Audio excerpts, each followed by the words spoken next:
امیر خسرو سمجھ گئے کہ یہ پیر لکڑ نہیں، یہ پیر چکر ہے، یہ ایسے نہیں مانے گا. باتوں کے بھوت، جوتوں کے بھوت باتوں سے نہیں مانتے.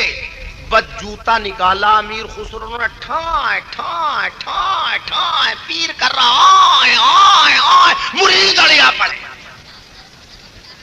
ارے ہمارے پیر کو مار دیا. کعبے تھارا پیر نہیں ہے، چوٹا ہے، چوٹا. اس نے میری غزل کا ایک مصرع چرا کے تمہارا بے وقوف بنا رہا. غزل تو میری، مصرع میرا، اور میرا ہی الو بنا رہا. اگر اس کا ہے تو یہ سنا ہے، میں دعویٰ کر رہا ہوں میرا ہوں تو مجھ سے سن لو. مریدوں نے کہا حضرت جی سنا دو. حضرت پہ کچھ دال دھنیا ہوتا تو سناتے، بغلے جھانکنے لگے. لوگوں نے کہا اچھا آپ ہی سناؤ. تو امیر خسرو نے فی البدیہہ غزل بنا ڈالی اور فرمایا دیکھو یہ پورا غزل یوں تھی کہ دھان کٹائیو دھمک دھوں، دھان کٹائیو دھمک دھوں، اور کھچڑی پکائیو کھد بد کھوں، اور گھی ڈالیو چلم چوں، پھر سار سرپس سرپ. یہ تھی میری پوری غزل. تو امیر خسرو کی پہیلیاں بڑی مشہور. تو عورتوں نے کہا خسرو جی پانی تو پلا دیں گے مگر پہیلی سنا دو. امیر خسرو نے کہا اچھا بھائی نہ سن لو.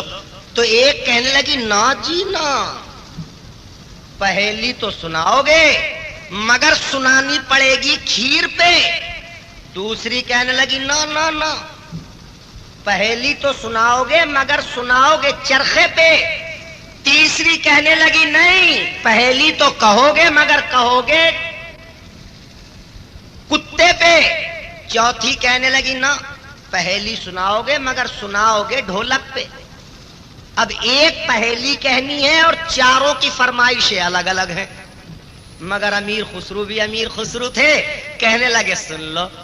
کھیر پکائی جتن سے، کھیر پکائی جتن سے، اور چرخا لیو جلائے، کتا کے کھائے گئے تو بیٹھی ڈھول بجائے.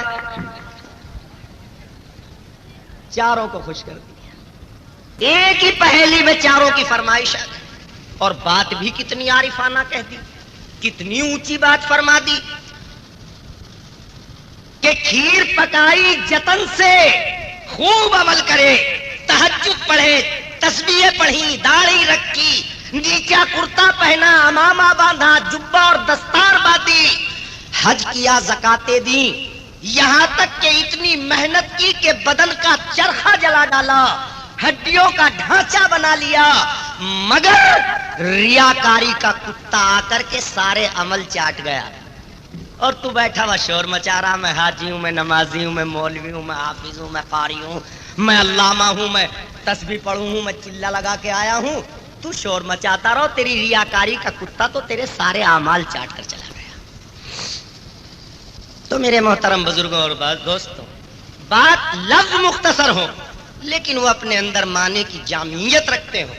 قرآن عظیم کی جو آیت، بھائی نیند تھوڑی بہت بھاگی یا نہیں بھاگی ہیں؟ کیونکہ دو ہی چیزوں سے بھاگے نیند، یا تو خوف سے یا شوق سے، ہے نا. ایک نوجوان پینٹ شرٹ پہنے ہوئے، کوٹ پینٹ پہنے ہوئے سفر کر رہا تھا. مراد آباد سے سہارنپور سے آنا تھا. لمبا سفر، بس کہیں رکی نہیں، پیشاب کے مارے پیٹ چڑھ گیا. جیسے ہی بس اتری تو اب تو اسے پیشاب کرنے کے لیے جگہ چاہیے تھی. چنانچہ جلدی سے پینٹ کے بٹن کھول کے ایک دیوار کے نیچے بیٹھ گیا. جب پیٹ ٹھنڈا ہوا، ہلکا ہوا، تو اب اس نے نیچے اوپر کو دیکھا تو اوپر لکھا ہوا تھا یہاں کوئی صاحب پیشاب نہ کریں، یہاں جن بھوت کا اثر ہے. اب جو اس نے سنا بھوت تو بند ہو گیا موت. اور جلدی میں جو کھڑا ہو تھا تو کوٹ کا بٹن پینٹ میں لگ گیا. کوٹ کا بٹن پینٹ میں لگنا تھا کہ مرغا بن گیا.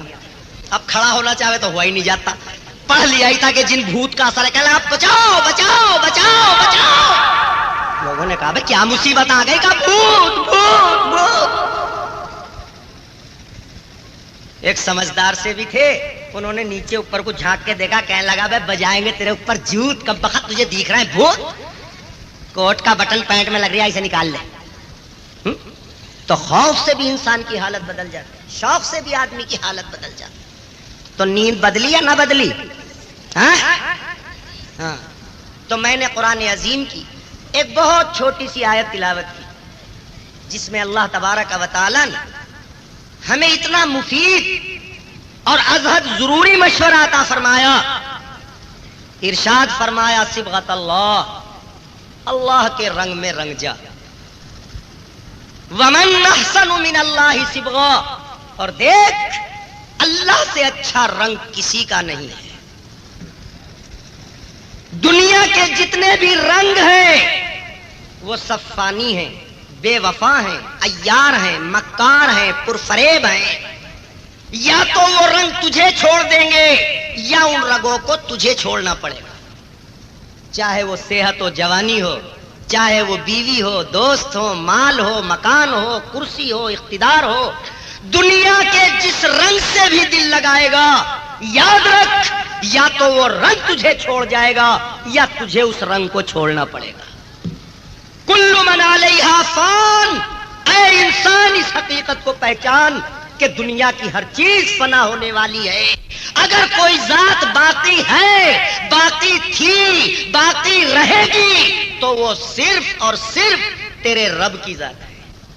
اور ہم بچپن میں ایک شعر گنگنایا کرتے تھے کہ بے وفا کے مار گولی چاہے مثل حور ہو, مگر کتنا تضاد ہے ہمارے اس قول اور عمل میں کہ یہ جانتے ہوئے بھی کہ دنیا اور دنیا کی ہر چیز بے وفا ہے. رات کی سیاہی صبح کا سورج ختم کر دیتا ہے, سورج کی تمازت رات کے دبیس پردوں میں چھپ جاتی ہے. ہمارا کھیلتا ہوا بچپن ہمارے دیکھتے دیکھتے ہمارا ساتھ چھوڑ گیا. ہماری جوانی اٹھیلیا کرتی ہوئی ہمیں بڑھاپے کے حوالے کر رہی ہے. ہمارا بڑھاپا ہمیں زمین کا پیوند بنانے کے لیے لے جا رہا ہے. ہم دیکھ رہے ہیں مگر اس کے باوجود ہم میں کا ہر ایک انسان اسی فانی و عیار و مکار دنیا کے پیچھے آنکھیں بند کر کے دوڑ لگا رہا ہے. تیرا رب تجھے پکار رہا ہے, تیرا رب تجھے بلا رہا ہے, تیرا رب تجھے آواز دے رہا ہے. صبغۃ اللہ, او میرے بندے اللہ کے رنگ میں رنگ جا. دیکھ اللہ سے اچھا کسی کا رنگ نہیں ہے. سعدی علی رحمہ فرماتے ہیں جہاں برادر نماند بکس دل اندر جہاں فری بندو بس.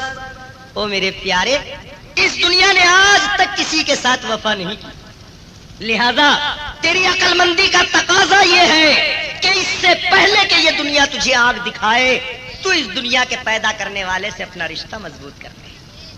اور دیکھ مکن تکی ابر ملک و دنیا و پشت کہ بسیار ہم چوں تو پرورد کشت. او میرے پیارے, اس دنیا کے جاہو جلال پر, حسن و جمال پر, مال و متال پر کبھی بھول کر بھی بھروسہ نہ کر لینا, اس لیے کہ اس ناگن ڈائن دنیا نے تجھ جیسے نہ جانے کتنے حسن و جمال والے, تجھ جیسے نہ جانے کتنے مال و منال والے, تجھ جیسے نہ جانے کتنے عزت و اقتدار والے اس ناگن ڈائن نے اپنی گود میں پالے اور پھر انہیں کھلا کر کے خود ہی گلا گھونٹ دیا. بقول کسی شاعر کے, نہ گورے سکندر ہے نہ قبر دارا, نہ گورے سکندر ہے نہ قبر دارا, زمین کھا گئی آسماں کیسے کیسے. میں تجھے بتاؤں کہ یہ دنیا کیا ہے, اس دنیا کی حقیقت کیا ہے.